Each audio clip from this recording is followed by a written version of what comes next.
ये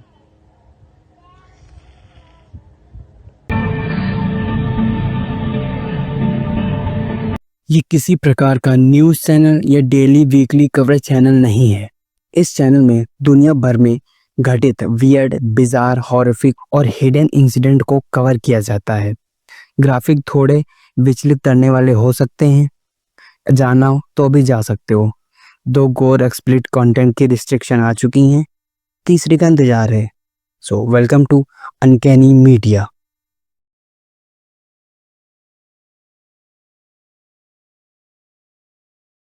जुलाई 11, Cleveland, Ohio, USA. Captain रूलरी अपनी शिप की रबर शाफ्ट मतलब पिछला हिस्से को रिपेयर कर रहे होते हैं। तभी वहां उन्हें अजीब सा काला चिपचिपा गू मिलता है। गू क्या होता है ये देख सकते हो। फिर उन्होंने गू के साथ एक्सपेरिमेंट करना चालू किया। उन्होंने उस गू को पानी में डाला तो उसमें कोई भी ऑयल शाइन नहीं निकली। फिर उस पर ब्लो टार्च लगाया गया तो वो जला भी नहीं। इस चीज से शॉक होके वो उसे यूएमडी भेज देते हैं। वहां फिर प्रोफेसर कोबी शेख ने गू के सेल को क्रैक किया और जो रिजल्ट आया वो काफी ज्यादा शॉकिंग है। वो गू जिंदा था, हाँ, उसमें डीएनए मिले जो धरती पर मौजूद किसी भी ऑर्गेनिज्म से मैच नहीं करते हैं। और ये एक ऑक्सीजन फ्री जगह पे भी सरवाइव कर रहा था। साइंटिस्ट ने इसे शिप गू 1 नाम दिया। लोगों ने इसे वेनन नाम की क्रीचर से कनेक्ट करना चालू कर दिया। फिलहाल उसे लैब में स्टडी किया जा रहा है। अभी तक तो कोई डेंजर अनाउंसमेंट नहीं हुआ है, लेकिन ट्रुथ ये है कि वो जिंदा है और अभी भी राज है।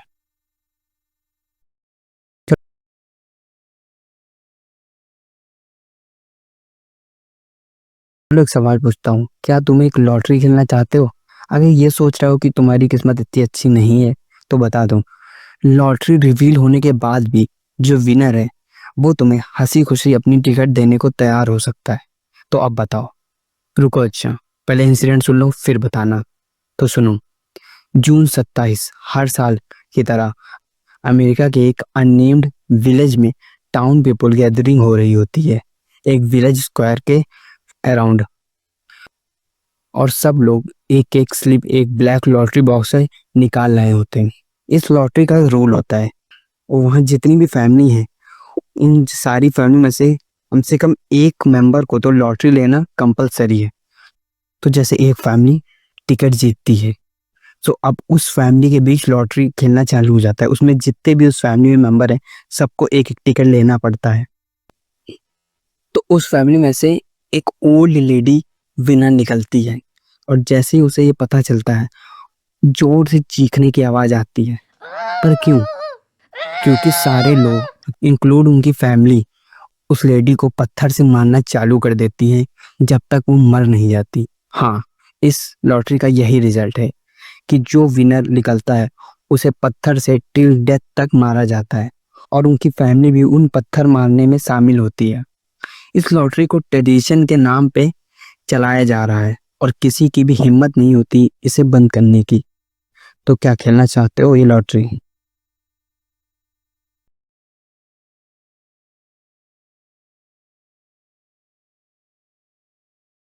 21 जून 2025, रियो ब्रांको, ब्राजील। एलन लियांड्रो डा सिल्वा, 32 साल का व्यक्ति, एक मोटी दीवार वाली जेल का कैदी था जो जेल से भागने की कोशिश में था। एलन ने अपने बनाए गए मेकशिफ्ट टूल्स की मदद से 2 दिन में जेल की दीवार में एक छेद किया और मौका मिलने का इंतजार करता रहा।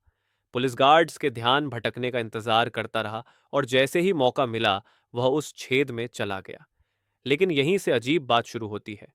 जेल में इंच टेप तो होता नहीं, तो एलन भाई ने अनुमान से छेद बनाया। शायद उसने सामने या पीछे से बड़ा छेद कर लिया, लेकिन बीच में ज्यादा काम नहीं किया। एलन अंदर तो चला गया, लेकिन बाहर नहीं निकल पाया क्योंकि वह बुरी तरह से उस छेद में फंस गया था। और जब मैं कह रहा हूं बुरी तरह, तो मेरा मतलब है कि वो बुरी तरह से 5 घंटे तक उसी छेद में फंसा रहा।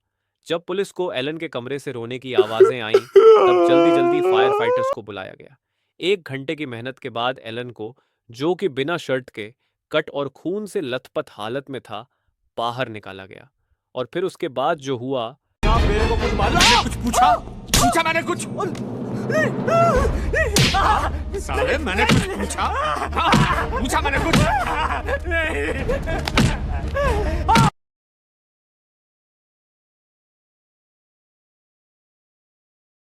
जुलाई 13, दादर विलेज, एमपी, इंडिया।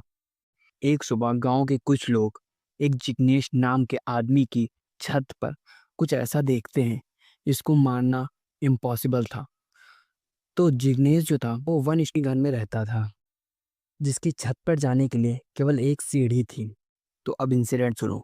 वो गांव वाले उस रोज जिग्नेश की छत पर एक मोटे भैंस को खड़ा हुआ देखते हैं, जिसका वहां पहुंचना बिल्कुल इम्पॉसिबल है, क्योंकि जब उसे उस स्टेयर से वापस लाने की कोशिश की गई तो वो उसमें बिल्कुल भी फिट नहीं आ रहा था, क्योंकि वो स्टेयर केस काफ़ी ज़्यादा नैरो था। तो फिर काफ़ी देर तक यही डिस्कशन हुआ कि वहाँ वो पहुँचा कैसे। बहुत से राय आए, पर पर किसी भी राय से कोई संतुष्ट नहीं था। तो ये सब कन्वर्सेशन 2 घंटे तक चली। फिर क्रेन को बुलाया गया और एक सांस रोकने वाला रेस्क्यू ऑपरेशन चालू हुआ। रेस्क्यू ऑपरेशन ख़त्म हुआ और भैंस सही सलामत नीचे आ जाती है। पर क्रेन वाला भी यही सवाल पूछता है कि आखिर वो भैंस ऊपर गई कैसे। तुम इस घर को देख सकते हो और भैंस को भी देख सकते हो और अपनी राय नीचे लिख सकते हो कि वो आखिर वो ऊपर पहुंचे कैसे।